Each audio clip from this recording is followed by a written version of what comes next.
Welcome to Bhutan. স্বাগত জানাচ্ছি তোমাদের। একবার ভিউটা দেখো, কি অসাধারণ লাগে। ডুয়ার্স কিন্তু শুরু হয়ে গেল এইবার।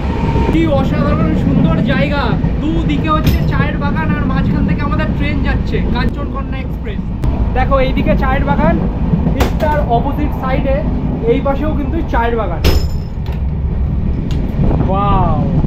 ভুটান পৃথিবীর মানচিত্রের একটি ছোট্ট সুন্দর দেশ, যেখানে আজকে আমি আপনাদেরকে নিয়ে যাব এই ভিডিওর মাধ্যমে।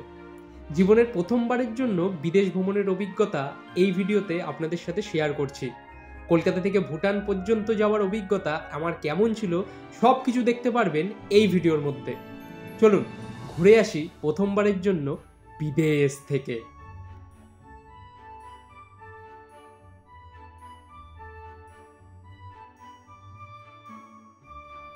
হ্যালো বন্ধুরা, welcome back to my channel. স্বাগত জানাচ্ছি তোমাদের আরও একটা নতুন ভিডিওতে। আজকে লাইফের প্রথমবার যাচ্ছি বিদেশ, তাও আবার উইদাউট ভিসা এবং পাসপোর্ট।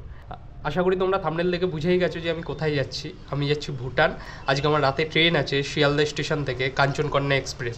জেনারেল কম্পার্টমেন্টের সম্পূর্ণ জার্নি এক্সপিরিয়েন্স তোমাদের সাথে শেয়ার করব। তাই এখন দুপুরবেলা ভিডিওটা শ্যুট করে নিচ্ছি, কারণ যাওয়ার টাইমে ঠিক মতো ইন্ট্রোটা দেওয়া হয় না। তা তোমাদের সাথে কথা হচ্ছে একদম শিয়ালদা স্টেশনে পৌঁছে কাঞ্চনকন্যা এক্সপ্রেসের সামনে থেকে। চ্যানেলে প্রথম হয়ে থাকলে অবশ্যই কিন্তু চ্যানেলটাকে সাবস্ক্রাইব করে পাশে থাকা বেল আইকনটা প্রেস করে দিও পরবর্তী ভিডিওগুলোর নোটিফিকেশানের জন্য। আজ থেকে বলতে পারো শুধু ভুটান না, উত্তরবঙ্গ সিরিজও শুরু হলো। লেটস গো, আজকের ভিডিওটা শুরু করা যাক।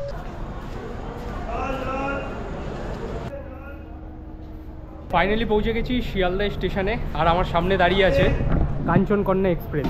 এই দিকের যে তিনটে হচ্ছে, এই তিনটে পুরোপুরি কিন্তু জেনারেল কম্পার্টমেন্ট। এই উত্তরবঙ্গ সিরিজে আমি একা না, আমার সাথে আছে রিক। রিক হচ্ছে তোমার অশোকনগরে বাড়ি। রিকও জাস্ট ইউটিউব জার্নিটা স্টার্ট করেছে। রিকের সিট হচ্ছে তোমার কথা আরএসি স্লিপার ক্লাসে S378। আচ্ছা আচ্ছা, দেখা যাক কী হবে। রিকের চাপ নেই, আমার ছিল জেনারেল কম্পার্টমেন্টে, কারণ আমি আর টিকিট তোমার স্লিপার ক্লাসের করিনি। আর সামনে হচ্ছে তোমার সব মালপত্র উঠছে, যে ভ্যান্ডার কম্পার্টমেন্ট থাকে সেইখানে। এই লোকোমোটিভ আমাদের নিয়ে যাবে ডাইরেক্ট হাসিমারা স্টেশন, এবং এই ট্রেন পৌঁছে যাবে নিউ আলিপুরদুয়ার জংশন পর্যন্ত। তা তোমাদের লোকোমোটিভ দেখিয়ে দিলাম। আর এখন এখানে না খুব আওয়াজ আছে, ওর জন্য তোমাদের সাথে আর কন্টিনিউ করছি না। জেনারেল কম্পার্টমেন্টে আমার যেইখানে সিট আছে সেইটা তোমাদের কিছুক্ষণ পর দেখিয়ে দিচ্ছি। সন্ধে 8:35, আর শিয়ালদা স্টেশন থেকে আমাদের ট্রেন ছাড়লো ডাইরেক্ট নিউ আলিপুরদুয়ার স্টেশনের উদ্দেশ্যে।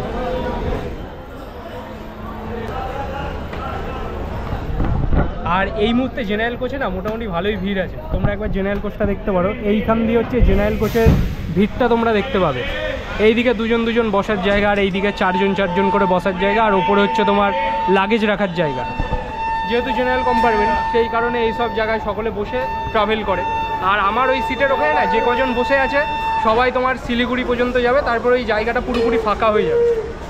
আর যেহেতু সিঙ্গেল ট্রাভেল করছি মানে এই জেনারেল কম্পার্টমেন্টে, তাই হচ্ছে তোমার ব্যাগ ছেড়ে এইদিক সেদিক যাওয়া যাচ্ছে। তা আমি কমপ্লিট করব হাসিমারা পর্যন্ত শিয়ালদা থেকে 718 কিলোমিটারের জার্নি। তা সব এক্সপিরিয়েন্স তোমরা দেখতে পাবে জেনারেল কম্পার্টমেন্টের সব কিছু।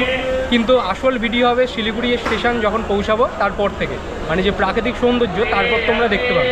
আর আজকে আমাদের ট্রেন ছাড়লো হচ্ছে শিয়ালদা স্টেশনে 14 নম্বর প্ল্যাটফর্ম থেকে, যে সব সময় 9:30 দিকে। হ্যাঁ, তাহলে চলো, লাইফের প্রথমবার ভুটানের উদ্দেশ্যে যাচ্ছি। আশা করি এক্সপিরিয়েন্স সব কিছু ভালো হবে, সব কিছু তোমরা দেখতে পাবে।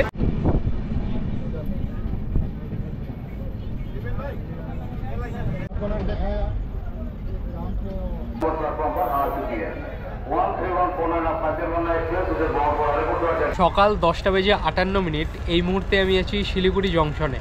আর রাত্রিরে তোমাদের সাথে আর কথা বলিনি এই কারণে, জেনারেল কম্পার্টমেন্টে মোটামুটি ভিড় না ভালোই ছিল। আর ট্রেন কত লেট চলছে জানো, প্রায় 3 থেকে 3.5 ঘন্টা লেট চলছে আমাদের ট্রেন। আগে পদাতিক ক্রস করলো, দার্জিলিং মেল ক্রস করলো, তারপরে আমাদের ট্রেন এখনও ওয়েট করছে।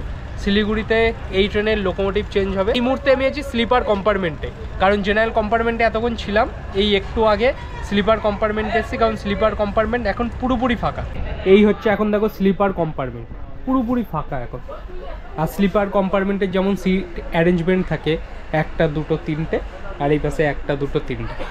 এখানে একটা মিরর, আর এখানে জল রাখার জায়গা।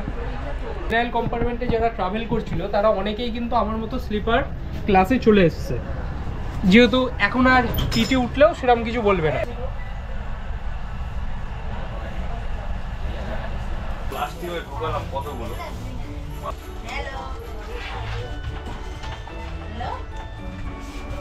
এখন সময় হচ্ছে সকাল 11:21 আর শিলিগুড়ি স্টেশনের 3 নম্বর প্ল্যাটফর্ম থেকে আমাদের ট্রেন ছেড়ে দিল। বাই বাই শিলিগুড়ি, আবার কবে দেখা হবে তার কোনো ঠিক নেই। তবে শিলিগুড়ি স্টেশনটা কিন্তু খুব সুন্দর। শিলিগুড়ি স্টেশনটা এখানে যদিও বা ছিল 15 মিনিটের হল্ট, কিন্তু তার থেকে বেশি কিন্তু সময় লেগেছে।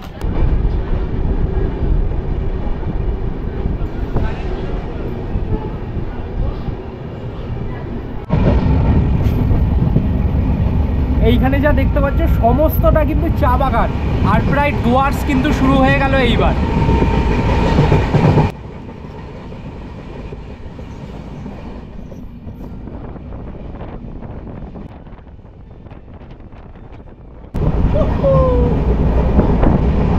কি অসাধারণ সুন্দর জায়গা, দুদিকে হচ্ছে চায়ের বাগান আর মাঝখান থেকে আমাদের ট্রেন যাচ্ছে কাঞ্চনকন্যা এক্সপ্রেস। দেখো এইদিকে চায়ের বাগান, ঠিক তার অপোজিট সাইডে এই পাশেও কিন্তু চায়ের বাগান। ওয়াও,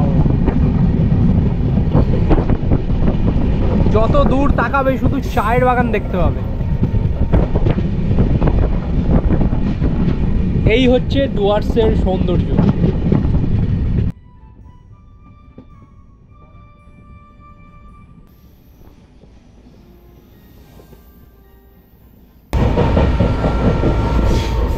দারুণ লাগছে এইখান থেকে। আর এইখান থেকে মানে দার্জিলিংয়ের ওই সাইডের যে পাহাড়গুলো যেমন হয়, এখান থেকেও কিন্তু কিছু কিছু পাহাড় দেখা যাচ্ছে। তোমাদের দেখাচ্ছি, দেখো দেখতে পাচ্ছ দূরে দার্জিলিংয়ে ওঠার সময় যেমন পাহাড় আমরা দেখতে পাই, এরকমই কিন্তু পাহাড় দেখো এইখান থেকে সম্পূর্ণ দেখা যাচ্ছে। তবে এইখানে যারা ট্রাভেল করবে ফোন আর ক্যামেরা খুব কিন্তু সাবধানতার সাথে নিয়ে চলবে, কারণ এইখানে একজন পুলিশ কর্মী আছেন যার এইখানেই হচ্ছে পোস্টিং, 10-12 বছর ধরে আছেন উনি। তা উনিই আমাকে বললেন যে এইখানে কিন্তু স্ন্যাচিং খুব হয়, মানে ট্রেন যখন একদম আসতে চলে জবের মধ্যে থেকে হাত ফাত দিয়ে ফোন কিংবা ক্যামেরা কিন্তু ছিনতাই হয়। তাই এইগুলো একটু মাথায় রাখবে, এই আর কি। তবে ডুয়ার্সের সৌন্দর্য এইখান থেকেই কিন্তু প্রায় শুরু হয়ে যাচ্ছে।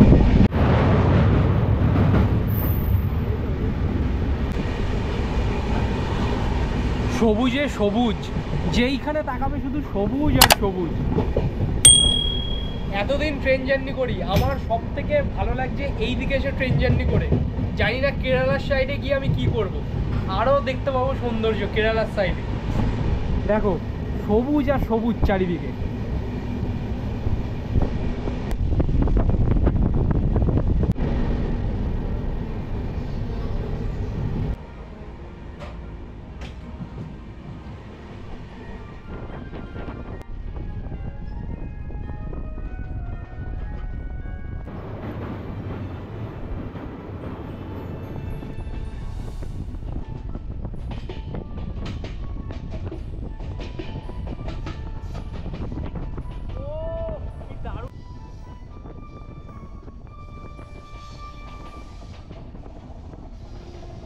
তিস্তা নদী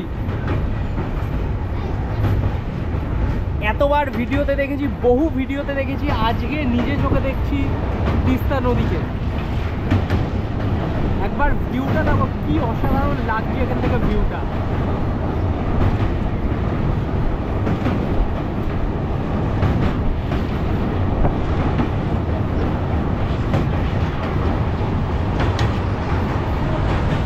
সার্থক সার্থক, মানে এই দিকে আসা এই সবের জন্যই।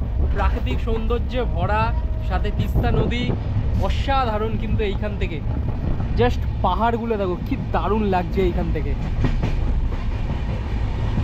শিলিগুড়ি থেকে নিউ আলিপুরদুয়ার জংশন পর্যন্ত যেই ট্যুরিস্ট স্পেশাল ট্রেনটা চলে, সেই ট্রেনটা কিন্তু এই রুটের মাঝখান থেকেই যায়, মানে শিবক হয়ে। আর শিবক স্টেশন পার করলেই তোমরা কিন্তু দেখতে পাবে এই তিস্তা নদী, যেটা এখন তোমাদেরকে আমি দেখালাম। লাইভে প্রথমবার তিস্তা নদী দেখলাম, বেশ ভালো লাগবে।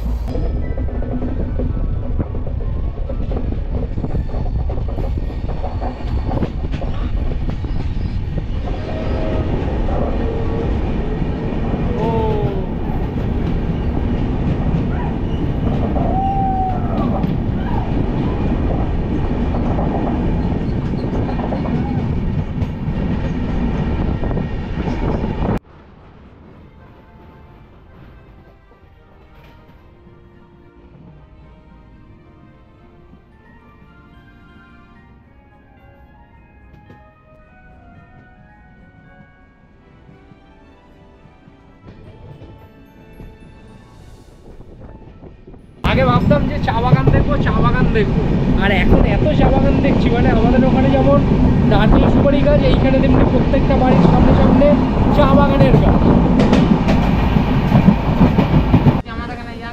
কোথায় যাওয়া, কোথায় তোমরা? আসাম। এখান থেকে নিউ আলিপুর, তারপরে ওখান থেকে ট্রেন, তাই না? ঠিক আছে, চলো।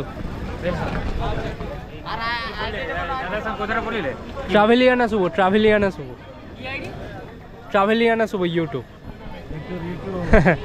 তোমার চ্যানেলটার নাম বলো। আমরা ওই তো বললাম তো, ট্রাভেলিয়ানা শুভ। আমাদেরকে একটু দেখি, হাই করে দাও। আসামের কোন জায়গায় তোমাদের বাড়ি? আসামের আমাদের বাড়ি বাঁকুড়াতে। আসামে ঘুরতে যাচ্ছ তো? ঘুরতে না, আমরা একটা র্যালি আছে, আর্মির র্যালি আসামে। আসাম। ঠিক আছে, বেস্ট অফ লাক। চলো, টাটা। হ্যাঁ, তো এরকম ট্রাভেল করলে নতুন নতুন মানুষদের সাথে এরকম আলাপ হয়ে যায়, হয়তো কোথাও যাব আবার তাদের সাথে কোনো না কোনো সময় আবার মিট হয়ে যাবে। আমি ওখানে ছিলাম, ওরাই আমাকে ডাকলো যে দাদা এইদিকে আসো, আমাদের একটু ভিডিওতে নাও। বেশ ভালো লাগে।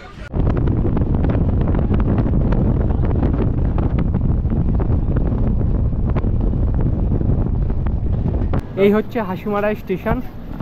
তো ফাইনালি পৌঁছে গেলাম 718 কিলোমিটারের জার্নি কমপ্লিট করে হাসিমারা স্টেশন। এইখানে আমাদের পৌঁছানোর কথা ছিল ওই সকাল 11টা 5 মিনিট নাগাদ, কিন্তু আমাদের ট্রেন এখন এসে পৌঁছে প্রায় 2টো নাগাদ। আমাদের ট্রেন হাসিমারা স্টেশনে পৌঁছেছে। এই হাসিমারা স্টেশনের বাইরে বেরোলে ওখান থেকে বিভিন্ন শেয়ার কার এবং অটো সব কিছু আছে, একদম জয়গাঁও যে ভুটান বর্ডার অত অবধি যাওয়ার জন্য। হাসিমারা স্টেশন থেকে বাইরে বেরোনোর পরেই টোটো স্ট্যান্ড পড়ে, এবং টোটো স্ট্যান্ড থেকে কিছুটা এগিয়ে এলেই এই মেন রাস্তা কিন্তু পড়ে। টোটো স্ট্যান্ডের ওখানে জিজ্ঞেস করলাম, ওখানে বিভিন্ন জন বিভিন্ন দাম বলছে। কেউ বলছে 100 টাকা, কেউ বলছে একজনের 200 টাকা, আবার কেউ বলছে দুজন। যেহেতু আমি দুজন আছি, আমরা জানো যে আমি বলেছিলাম যে আমার সাথে রিক আছে, তাই দেখছি যে এখান থেকে আমি যতটা জানি 50 টাকা করে ভাড়া নেয়। দেখছি কিছুক্ষণ কথাবার্তা বলি কত টাকা করে ভাড়া, সেটা তোমাদের একদম জয়গাঁও যে ভুটান বর্ডার ওইখানে গিয়ে আমি তোমাদেরকে বলছি। দেখি অ্যাটলিস্ট জোগাড়টা কি করা যায়।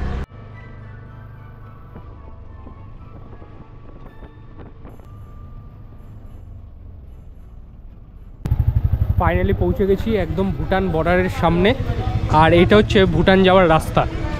এখানে একটা মার্কেট মতো বসে। তো এই ভিডিওটা এখানেই শেষ করছি। এরপরে ইমিগ্রেশনে কি কি দরকার ওই পাশে গিয়ে তোমাদের সাথে নেক্সট ভিডিওতে তোমরা দেখবে ভুটান যে শহরটা ওইটা।